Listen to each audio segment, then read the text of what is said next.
Rangasamy first term அப்போலாம் முதல்வர் அவரை போய் பாருங்க, அவர் உங்களுக்கு ஏதாவது உதவி பண்ணுவார் அப்படின்னு சொன்னார். அப்போ அதனால அவர்கிட்ட போனோம்.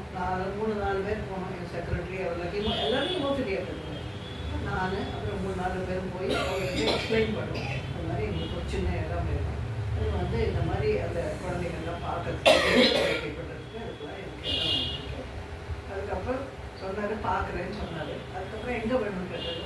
நான் சொன்னேன் இந்த ஜிப்பர் பக்கத்துலேயே இருந்தால் தேவையில்லை, ஏன்னா நாங்கள் அந்த ஜிப்பரோடு சேர்த்து தான் பண்ண முடியுது, தனியாக பண்ண முடியாது, அதனால நீங்கள் ஜிப்பர் சேர்த்து கொடுக்கணும் சரின்னு சொல்லிட்டு அப்புறம் சொன்னார். அதுக்கப்புறம் அப்பப்போ போய் பார்ப்பேன் அவரை. அதுக்கப்புறம் என்னாச்சுனாக்கா ஒரு இடம், அந்த ஒரு சின்ன இடம், அந்த தர்மத்தினர் போலீஸ் ஸ்டேஷனுக்கு பின்னாடி அந்த ஒரு ட்ரெயின் போடுது சாக்கடை, அதுக்கு நடுவில் இடம் 17 சென்டிமீட்டர் தான் அகலம், 17 அடி தான் அகலம், ஒரு 70 அடி நீளம். ஏன்னா அங்கே ஒரு டிரான்ஸ்ஃபார்மர் இருக்குது, அதனால அந்த இடத்துல அவரே பூமி பூஜை போட்டார். அவரே எங்களை கூப்பிட்டு நான் விட மாட்டேன், திரும்ப போவேன், அவரை பார்க்க ஆஃபீஸ்க்கு தான் போவேன், வேற எங்கேயும் போக முயற்சி எப்படி பாருங்க கடவுள் இது பண்ணதான். அதுக்கப்புறம் ஆஃபீஸில் போய் பார்ப்பேன். போய் பார்த்து 2-3 தான் பார்த்தோன்னே சரி அப்படின்னு பூமி பூஜை போட்டோம். அதுக்கப்புறம் ஒன்றும் நடக்கவே இல்லை.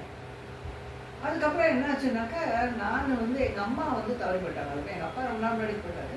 எங்கள் அம்மா இருக்கிற வரைக்கும் எனக்கு ரெஸ்பான்சிபிலிட்டி, அதனால ஜிப்பரில் கேம்பஸில் இருக்க வேண்டிய அவசியமாக இருக்குது. எங்கள் அம்மா போனப்பறம் யோசிச்ச ஒரு மாதிரி போர் அடிச்சுது. நம்ம ஏன் விஆர்எஸ் வாங்கிட்டு ஹீமோஃபிலியா மட்டும் பார்க்கக்கூடாது அப்படின்ட்டு ரிட்டையர் ஆகிறதுக்கு 2-3 வருஷம் முன்னாடியே விஆர்எஸ் வாங்கிட்டேன். விஆர்எஸ் வாங்கிட்டு அதுக்கப்புறம் விஆர்எஸ் வாங்கிட்டு என்ன பண்ணலாம் அப்படின்னு யோசிச்சு விஆர்எஸ் கொடுத்துட்டேன். அதுக்குள்ளே எங்களுக்கு ஒரு எல்லாரையும் வச்சு ஒரு மீட்டிங் மாதிரி வச்சு மருந்துகள்லாம் கொடுக்கறதுக்கு இல்லை. அதுக்கு தான் ஃபர்ஸ்ட் டைம் ரங்கசாமி வந்தார் தலைமையை.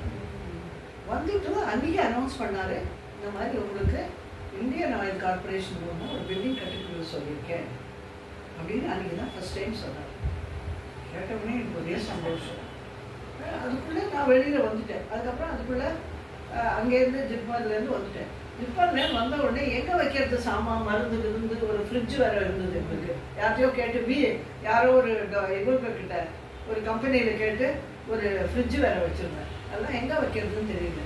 அப்புறம் அந்த ஏரியாலேயே அந்த இடம் அப்போல்லாம் குடிசையாக தான் இருக்கும். அதில் ஒரு வீட்டில் 1000 ரூபாய் ரெண்ட் கொடுத்து இது ஒரு ஆஃபீஸ் மாதிரி திறந்து அது உள்ள ஒருத்தர் எங்களுக்கு தெரிஞ்ச ஜிப்பர் ஸ்டாஃப் ஒருத்தருக்கு ஏதோ 2000